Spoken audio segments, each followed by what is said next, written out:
All right, y'all. Welcome back to TD Fans Talk. Guys, this week we have the Detroit Lions. It is going down. The Miami Dolphins are 4-2, looking to try to become 5-2. And I don't know if I can say this enough, how huge that would be, guys. The Miami Dolphins starting the season at 5-2. Come on, y'all.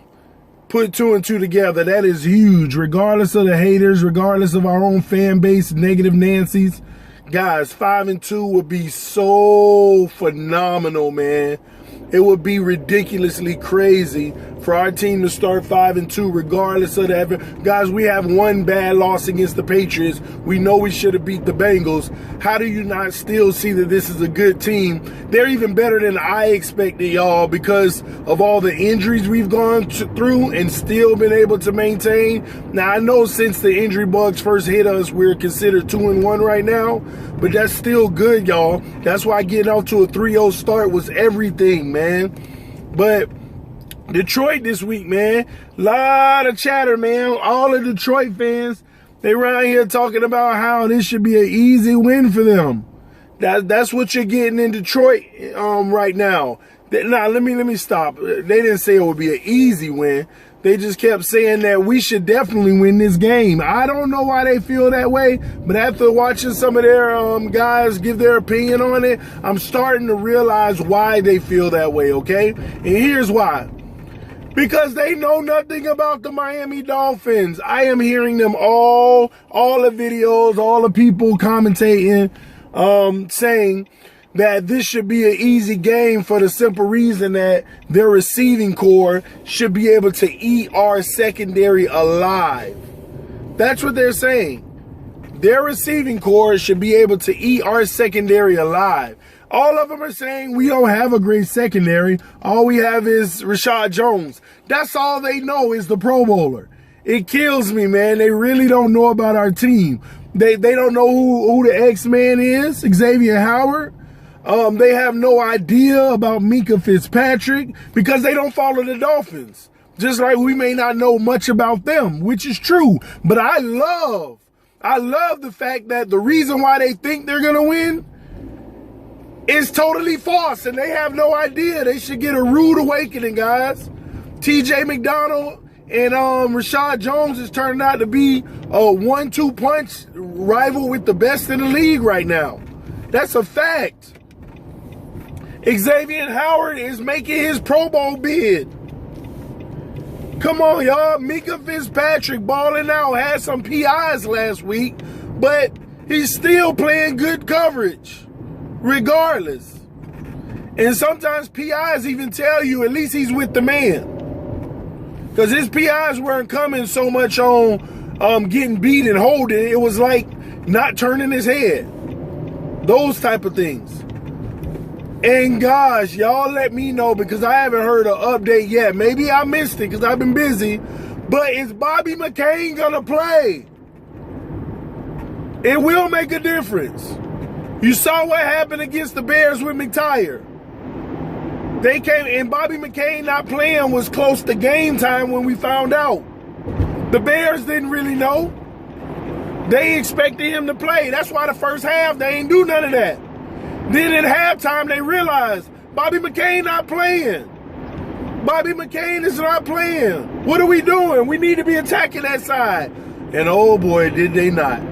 3 deep bombs. Had to be 50, 60-yard bombs. Each of them. Completed. McTyer was playing, to me, I'm going to be honest, I went back and watched the film. McTyer was playing good coverage, but in the NFL, it's a game of inches. He got beat by 6 inches and it mattered.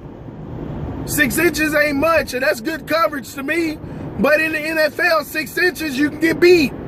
It's a game of inches. Then they benched him. We didn't have no more problems coming out of that left side. The only thing happened after that was that touchdown wide open in the middle of the field, but that's only because Rashad Jones was on a blitz. And they threw it right in the area where he would have been at safety.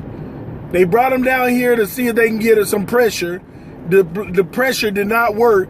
Trubisky still had enough time, and he found the man right over the linebacker. Kiko was backing up, but not when you got a streaking receiver coming straight through the seam where the safety would have been if he wasn't blitzing. They got us on the bite. Perfect play call in the moment of us blitzing. Perfect play call. But outside of that, everybody looking at the fact like Trubisky, those 3 bombs were worth like 160 yards combined. They like average 55, 50, 53 or something like that. 160 yards off of those bombs. Without those, they would say Chicago Bears did not do well in the air. They got a few short little distance ones, but outside of that, they got shut down throwing the ball. But nobody will say that because of those 3 bombs. When you look at the stat sheet, that added another 150 yards. They might have had 120 yards passing. You do that. Come on. Come on, y'all. Almost 300. I didn't go look at the official stat, but y'all see what I mean. Take 150 away from whatever they had. 160, really. Take it away from what they had. Their pass game looked like it was boo-boo. And it was. Our defense played so well in the secondary. Outside of that, man. So that's all the Chicago, I don't know why I'm saying the Chicago Bears. That's all the Detroit Lions are looking at. They're getting happy about that. If they're going to get happy about that, that is perfect for us. But is Bobby McCain going to play? That's a huge question. Because if Bobby McCain is going to play, oh my gosh, they in trouble. If he's not going to play, we got to manage the game. It ain't going to be a slam dunk. Yeah, we good everywhere else, but one hole. You saw it in Chicago, in Miami against Chicago. One hole, they can attack all day. Then you start putting safety help on there, it opens their run game because you ain't got a safety coming downhill. It matters. But they have no idea, y'all. And I love it. They don't know about our secondary. Actually one of the best secondaries in the league so far this year. Again, look at the Bears. What they did to us and what the Patriots did doesn't make it seem that way. But come on, if y'all watching the games, you know what I'm talking about. Dolphin Nation knows what I'm talking about. Our defense has looked very well, and our run defense has actually been getting better. It's been getting, even with the injury of the tackles, we don't have as much depth, but we're good. Linebackers actually believe they starting to play a little better. Linebackers, they bending but not breaking. They playing better than we expected. I'm seeing Jerome Baker a little more. I'm seeing his name out there a little more around the football, y'all. Can Raekwon keep stepping up? Kiko balling out. Pass D ain't the greatest for Kiko, but Kiko laying them tackles, getting them turnovers, them fumbles. He always around the ball. Our defense is looking amazing. I look for Matt Stafford, man. Man, you know what? I was just going to talk about the the Lions and what they're talking about, but I'll go ahead and talk about it. Man, I look for our defense to have 3 to 4 turnovers, man. Really. Not exaggerating. Maybe even 3 picks. If Bobby McCain playing. 3 to 4 turnovers, y'all. Stafford, he can give them to you. He get that ball up. And they going to try to establish a run. We hold that down, we going to be money, man. we going to be good. Nobody talk about our defense. How we've been holding teams, like half the teams we played, we done held them to 0 at half. Nobody talk about our defense like that. They saying, oh, they defense straight. No, our defense legit. They look at our breakdowns and don't realize the circumstance in those games. They don't. Our defense is on point, y'all. And now we get the word that, Tannehill out another week, Brock's going to go again. I don't feel bad about that. I feel good about that. As long as Gates going to put him in another good game plan. Now I like to see Gates grow off of it. Fake the bubble screens. Have them going out faking it and hitting the guy. Having the receivers coming up, bubble screen, block. Nope, let me go out. Do some of that stuff. Get them off their heels. Convert one or two of those. Then you can go right back to bubble screens and they gonna hit. Gotta get creative. You can't just go with the same thing thinking it's gonna work again. I know he gonna come out trying. But let me tell y'all what I realized, because I used to hate our bubble screens of the past, but when you got the receivers actually doing their job and blocking, which they've been doing, bubble screens are money for us. Let me tell you why. If we can run the ball effectively. So say we start out, we running the ball, we getting 4, 5, 6 yards a carry, and now they got to respect the run. Here's why bubble screens are so effective when you got a good run game. Because when you got 3 receivers to the right,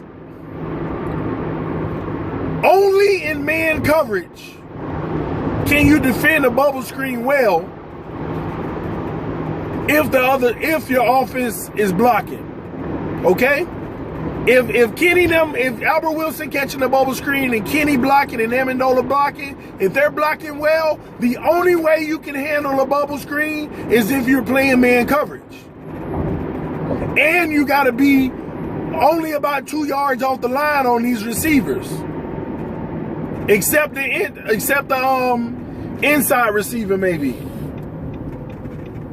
The reason why, guys, is because what the Bears were doing, they were playing 2 corners. They had the linebackers still in the box, watching over there, but also watching the run. Because the safety has to stay high because you got Kenny Stills outside. You don't want the corner getting burnt by Kenny one-on-one. So the safety got to stay high. So the linebacker is key in bubble screens. He has an option. Do I play the run or do I come over and help that bubble screen? And that's why it was so effective, because Gase kept Osweiler in the shotgun with the running back to the right. It was rare that the running back was on the left when we ran a bubble screen to the right. The running back on the right. Fake the handoff. Linebacker got to stay home for that 1 or 1.5 second. Throw the bubble screen. Linebacker already behind. On the bubble screen, the linebacker has to hope that the quarterback hikes and look out there right away so he can start. But we ran the ball so well that we faked the handoff. Linebacker's frozen. Throw the bubble screen. The linebacker will never catch up. Why do you think Albert Wilson, soon as he caught the ball, he went between the 2 receivers? Kenny still secured his block. Amendola secured the block. Now the linebacker coming late has an option. Do I go under those defenders and try to make the tackle? Albert Wilson's fast. You tried that a few times in the game. Got burnt. Do I go over the top? He's going to be guaranteed to get the first down. And the safety is coming to help. But then when stuff gets muffled, his speed can change direction. It's like you're automatic. If your receivers are blocking and your running game is doing well, bubble screens are an automatic 7+ yards. Period. Now, on the other side of the ball, the Dolphins, whenever they got 3 trips to the right, we only run 2 corners over there. We run Xavier Howard, and we put Minka in the nickel with the linebacker in the box, just like Chicago was. But you know what the difference is? Minka Fitzpatrick is a bubble screen killer. You know why? Because the first person that's supposed to block him never can secure it, because he's watching. As he's watching the receivers. He's not just watching his man, he's watching all 3 receivers. Because his speed is so great that regardless, even if he's watching, he can still back up and use peripheral vision. He's watching, so he don't have to watch the quarterback all the time to see if he's going to do it. He knows his job is in the nickel is if any of those receivers don't go out and they come backwards for a bubble screen, even if it's a fake, he dives down to that man. And Minka's been killing bubble screens against us. But the man that's supposed to block him never secures the block. Minka's always a step ahead in the right angle on those.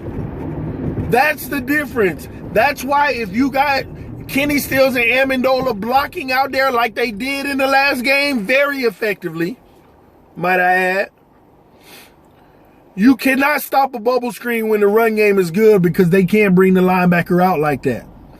And if they do, now you got 3 to the right, 1 to the left. Come on, y'all. Then you got safety help on that side. The linebacker worrying about the running back handoff. It's dangerous. And if you sell out on everybody, that's when the quarterback can use their legs at his best. Probably not going to happen with Osweiler as much, but still. Bubble screens, I'm finding out if we run that ball effectively with Frank Gore and Drake, when he comes in, if he can get some big gashes, man. That's the thing. When Drake comes in, he has a lot of 2-yard carries, 3-yard carries. It got to be 4 or more. It has to be 4 yards or more. People think 4 yards on first down is a failure. You done lost your mind. You don't know football. You don't know football if you think 4 yards on first down is a failure. You got to run that ball and get 4 yards plus per carry. It will open your bubble screen game up like no other. That is a fact. And that's why I say they put him in a perfect position. Kenny Stills and Amendola and them, they block like they never blocked. Because there's a lot of times we ran those bubble screens. Did they go anywhere? The defender, it's not the fact that we ran the bubble screen. See, that's what people keep looking at. Oh, we keep running bubble screens. It's not the fact that we're running them. It's the fact that the receivers also haven't been able to secure their block. It is impossible for a safety to come from deep and stop you from getting at least 7 yards if the other 2 secures their block. It's impossible. It's 3-on-2. The man with the ball is the open one against the safety. Safety 20 yards behind the line, off the line of scrimmage. The receiver, it backs up 2 yards. It is impossible not to get to 7. But the problem in the past is the receivers haven't been securing their blocks. Everybody looking at it as play calling. It's execution. Don't get me wrong. I say that Gates can call a better game because when they're not executing that, then he needs to get out of it. But I'm starting to realize it's all coming to me. I feel him on why he keep running it. Because it's what the defense is giving you. It should be open all the time. Like even when Albert Wilson didn't break off a touchdown, he still got 7, 8, 9 yards. Kenny ran some too. 6, 7, 8, 9 yards. That should be guaranteed if the receivers are blocking the right way, y'all. That's a fact. So if we put Osweiler in a great position again and call plays that get the ball out of his hand fast like those, and if they're playing that, if they're in man coverage and they want to play the 3 wide and a safety high, we going to halfback draw them or run that ball down their throat. Because they switched to it one time. They brought 3 of them out there, and that's when Frank Gore ripped them. They got out of that quick. But it still didn't matter because their pursuit defense wasn't fast enough for our speed. If you notice, even on Wilson's runs, he was surrounded by defenders. One right here, one up there, but he got through. Facts, man. He got through it regardless. So guys, man, this is going to be a huge game. I think they need to keep it simple with Brock again. Don't worry about the deep ball unless it's wide open because that's going to give them picks. He ain't got the arm Tannehill has. He is experienced. He's a game manager. I like what he did last week. If he can put that together again this week, that's going to be, let me tell y'all something. If we can get this W this week with Brock, then Gase will feel great about not playing Tannehill if he doesn't have to against Houston on the road. Because even if we took a loss against Houston, which we still shouldn't, it's still much more manageable, y'all. You got to buy your wins while you're waiting on people to get healthy. Andre Branch should be back, but we shall see. All the injuries, we never get an accurate time frame. But he should be back. You know, Bobby McCain, that's what I want to know. Is he going to be back, man? Bobby is going to tell us a lot, y'all. Bobby's going to make a big difference. I can't wait, and I don't like that it was his leg or something anyway, but we shall see. We shall see, y'all. This is going to be a great game. I'm gonna really enjoy this game.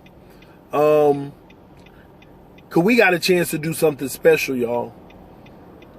Our typical Dolphins lose a game like this and go 4-3, which is crazy. We would still be looking good at 4-3. People don't like to hear that, but it's a fact.